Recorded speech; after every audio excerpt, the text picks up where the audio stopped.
When Kate Garraway left the IMA celebrity jungle in December 2019, the first thing she and husband Derek Draper planned to do was renew their vows. But fate had other ideas in store, and as the world locked down the following March amidst the COVID pandemic, the couple, who celebrate their 17th wedding anniversary today, both took ill with the virus. For GMB host Kate, 55, the illness was relatively mild, but for Derek, also 55, things quickly took a serious turn and he was rushed to hospital with breathing difficulties. There, he was transferred to intensive care where doctors put him in a coma. Kate, who had to stay at home isolating with their children Darcy, 16, and William, 13, was told to prepare for the worst and at one point endured a 24-hour wait to find out if he was dead. For more of the news you care about, straight to your inbox, sign up for one of our daily newsletters here. I was just sitting on the phone, waiting to know if he'd died or not, the brave star said of the hospital mix-up. She was told, he may have died. Somebody will call you back, but it turned out that somebody had died who had a similar name to his. Coronavirus ravaged Derek's body from top to bottom, causing brain inflammation, kidney failure, damage to his liver and pancreas and his heart to stop several times. He lost 8 stone and was left with holes in his lungs from repeat infections. But for Kate, the most harrowing chapter was when doctors warned her he could be in a vegetative state for good.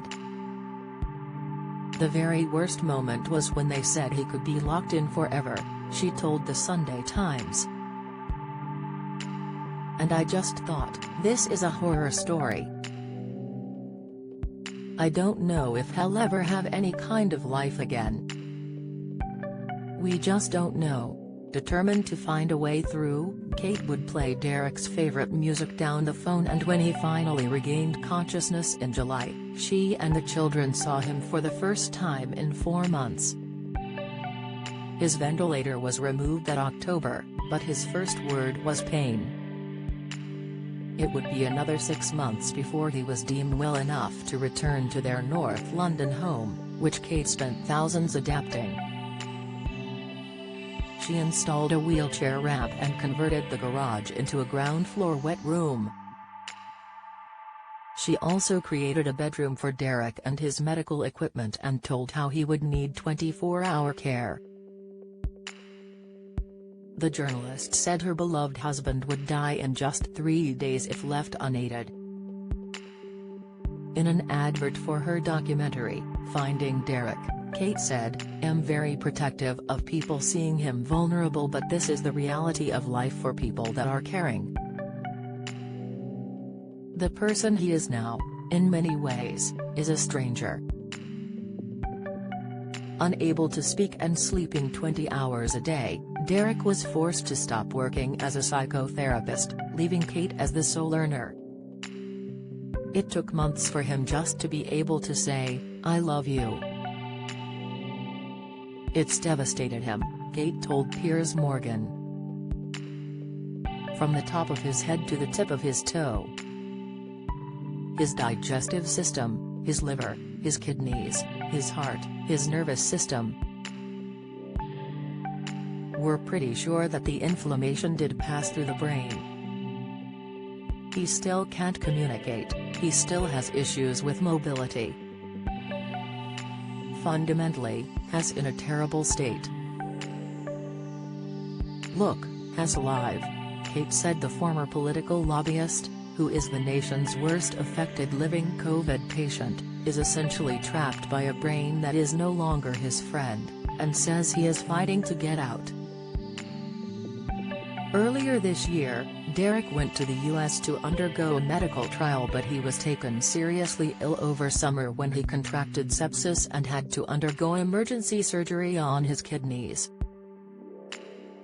Kate was forced to take 3 weeks off work, revealing she was spending all her time at the hospital. His kidneys were really badly infected, blocked, and the challenge now is to save them, said Kate. And she revealed that her husband's communication is still seriously limited 2.5 years on. In a sense, Derek, because of COVID, has a version of this where he can understand, sometimes do odd words, but can't express himself, she said on GMB, vowing to continue her fight to cure him. Has fought so hard to stay in this world and I'm not giving up on him ever. He will have moments of clarity and it's like he disappears again. In a glimmer of hope, doctors believe there will be a trajectory of recovery, but have warned that it will be a slow process. But as they soldier on, Kate said they've found a new way to be in love amidst all the challenges they've faced. I'm not sure that we've ever fallen out of love, but I think a new path is emerging, a new way to be in love, she told You magazine. He puts huge trust in me. He just says, whatever you think, which is wonderful, but I do get quite tearful about it. I think, God, I hope him worthy of that trust. But I've got his back. That is a relationship in itself, isn't it? How many times do couples have doubts about each other? Have you got a story to share? We want to hear all about it. Email us at yourmirror@mirror.co.uk.